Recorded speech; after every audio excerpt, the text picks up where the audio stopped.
So now we'll take the shorter of the two cuttings and we'll put that in this 2.5 inch pot, and we just stick it right down in the center there. What's up, Lazy Dog fam? Hope all y'all are having an awesome day. It is Wednesday, October 30th here in South Georgia, and on today's video we're going to do a little figging around. I'm going to show you step by step how to propagate your own fig cuttings at home with stuff you probably already have. And speaking of fig cuttings, we kicked off our own propagation efforts about a week and a half ago. We made some decent progress, but still a long way to go to fill all these racks. But today we're not here to talk about how I do fig propagation on a large scale. We will probably cover that on an upcoming video. But on today's video, I want to show you how you can do it at home on a small scale, really simple and easy. So the first question we should probably answer is, when can you take fig cuttings for propagation? And the answer to that question is anytime. So you can take cuttings when the trees are still green and growing like mine are here, or you can wait until the winter months when the trees go dormant, take your cuttings in. Now personally, I like to take my cuttings when the trees are still green and growing. If I can get all my propagation done between now and say late November before those trees go dormant, that will be a great thing. And the reason I like taking them right now is because they propagate so much faster taking it from trees that haven't gone dormant yet. When you take dormant cuttings, you can still get a good success rate with your cuttings, but they take a little longer to wake up. Taking cuttings from green trees gives you faster results. But it should be noted that taking cuttings from green trees will sacrifice a little bit of growth. Now with my trees, considering the fact they're going to go dormant in another month and a half, I'm not sacrificing a ton of growth. But if you were taking cuttings in the middle of the growing season, yes, you would be sacrificing some growth by snipping off a piece of wood there. So now let's talk about how to choose the right branch or the right piece of wood to take your cutting. And we're going to use this Mary Lane tree here as an example. This is one of the faster growing varieties in my orchard, and I've got plenty of branches to work with here. Now I like to only take cuttings from new wood, aka this year's growth.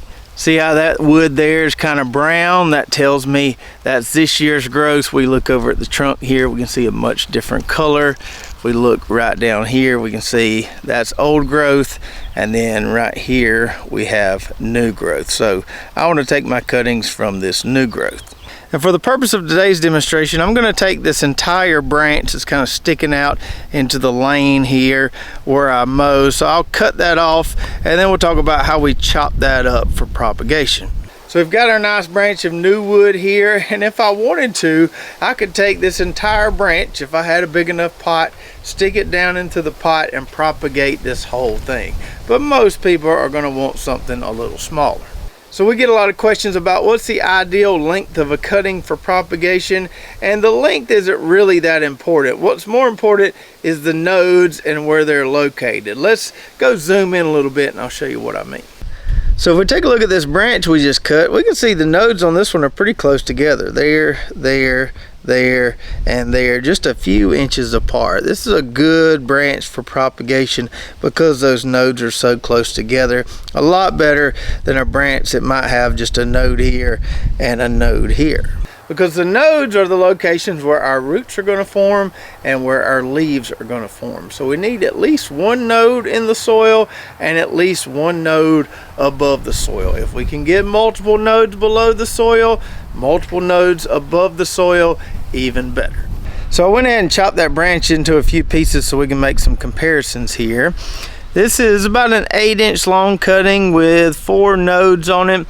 This one would work just fine, but this one right behind it would be even better. So if you've got plenty of material to work with, go with the longer cutting. You can see we've got a lot more nodes on this piece than we do this shorter piece here. And these two pieces came off the end of that branch where it forked off. You can see we've already trimmed up one of those. We just cut those figs off of there. They're probably not going to ripen anyway. Cut those leaves off and just snip it at the tip there. So this is what we're going to be working with today. We've got two nice cuttings here with lots of nodes on them. You'll also notice that I like to make a diagonal cut right below that last node. I can't tell you that that improves success rate, just something I like to do. And then as far as prepping these cuttings before we put them into the soil, if you're just doing a few of these at home, I wouldn't even worry about the rooting hormone. Yes, we use rooting hormone because we're doing thousands of cuttings, but if you're just doing a few at home, I wouldn't even worry about it. Maybe just start twice as many cuttings as you think you're going to need, and that should cover you. So we're not going to put any rooting hormone on the bottom of these, but we do need to seal the tops. So light a candle, melt some wax. It could be any kind of candle. I've used a citronella candle when I run out of this unscented wax. And what you want to do is just dip the tip in there, maybe spin it around a little bit like that, and just seal off that end. So we've got our two nice cuttings here. We've got the tips sealed. No need to seal the bottoms there, just the tops that are going to be sticking out of that soil. And before we put these in soil, we should probably talk about what are the best pots for propagating figs. Now remember what I told you earlier about the nodes. The nodes under the soil are where roots are going to form. So the more nodes we get buried, the greater our chance of having a nice strong root system. So if you have some taller pots like these tree pots on hand, this is going to be the way to go, because it's going to allow you to bury a lot of those nodes and give you a really nice root system. But if you don't have any of these tall pots, you can also use some of these 2.5-inch pots, which most people do have on hand. In fact, this is what we use for our first step of the propagation process. We do end up stepping them up to this size pot, but we start everything in these 2.5-inch pots. That's how I know it works. But for the sake of this video, and since we have two cuttings, we'll do one in each. Let me go get some Pro Mix added to both of these and get that moistened down. You don't want to use a chunky potting mix for this. You want to use something fine. I use Pro Mix BX exclusively on all my cuttings, but use what you can find. Just make sure it's a lot closer to a seed starting mix than a chunkier potting mix. Alright, so we got our Pro Mix added to the 2.5-inch pot and the 4x9 tree pot. Got it soaked down good. You want to make sure that whatever media you're using, it is moistened from the top of the pot all the way to the bottom of the pot. So now we'll take the shorter of the two cuttings and we'll put that in this 2.5-inch pot, and we just stick it right down in the center there, and we want to push it down as far as we can, because remember, the more nodes we bury, the better chance we have of getting a really strong root system. So for this particular cutting, we've got 2, maybe 3 nodes buried, and we've got 1, 2, 3, 4, 5, 6 or so above the soil here where we could get leaves forming. And then for our tree pot here, we'll take our longer cutting and push that down in the middle of this pot. Not near as much sticking out of the top of the pot because it's a taller pot. We probably got 5 or 6 nodes buried there and got 1, 2, 3, 4 above the soil where we can get some leaves forming. Now this last step I'm about to show you, I can't take credit for this. I actually got this idea from my buddy Matthew up in Athens, and I think it's a great idea for those of you who are doing this on a small scale, maybe inside your home. So one of the issues that a lot of people have when trying to propagate fig cuttings is they water them too much. They keep the soil too moist, and this piece of wood here ends up rotting before it actually comes alive again. So you got to be careful not to overwater these. Those I have in the greenhouse I showed you earlier, they just get a very light mist every other day. So we're not watering these things heavily. But what I'm about to show you is going to eliminate the whole watering problem. You won't even have to worry about it.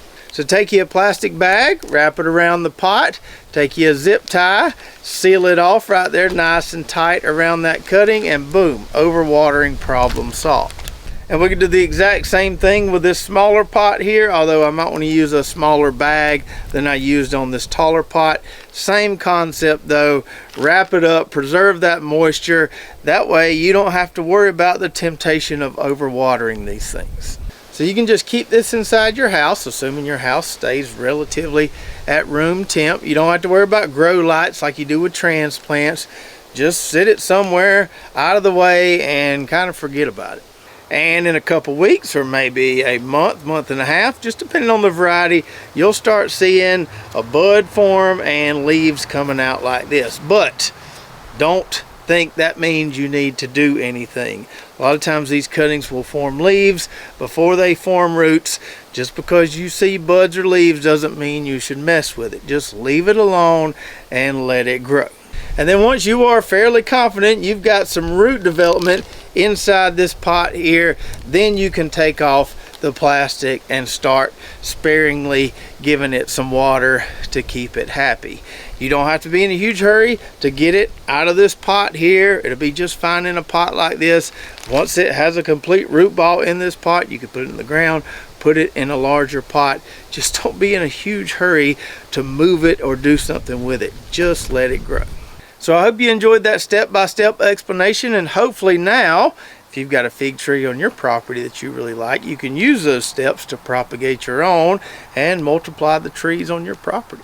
And as I mentioned earlier, on an upcoming video, I'll show you what my process looks like and how it differs from what I showed you in the video today. Kind of give you an idea of what maybe a day in the life of a part-time fig nurseryman looks like. And if you're wondering about pruning your fig trees this winter or the benefits of pruning your fig trees, watch this video right here. We'll show you several different strategies for small trees or older, more established trees, and tell you why pruning is such a good thing. So check that out, and we'll see you next time right here at Lazy Dog Farm.